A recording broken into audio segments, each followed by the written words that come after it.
எங்க அம்மா வீட்டுக்கு போயிட்டு சாயந்தரம் வரேன். செல்லத்தாயி, உன் மரமா காலையில போயிட்டு சாயந்தரம் வர்றதுக்கு எதுக்கு இவ்வளவு பெரிய பியாக்க தூக்கிட்டு போறா?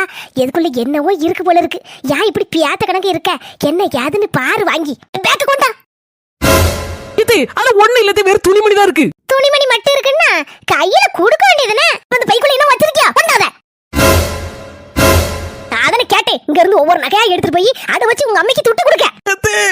அப்படி இல்ல என்னது அப்படி இல்லங்க, எல்லாம் இப்பதான் எனக்கு புரிஞ்சு.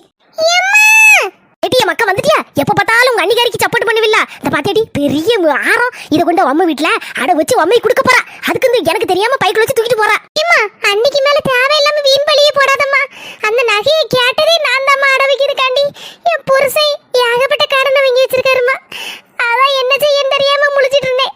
அண்ணிட்ட லேசா தான் சொன்னேன். அண்ணி உடனே என் நகையை எடுத்துட்டு பாரு உங்க வீட்டுக்கு அட வச்சு நீ எப்பனாலும் எனக்கு திருப்பி தந்துக்கோ அப்படின்னு சொன்னாங்கம்மா.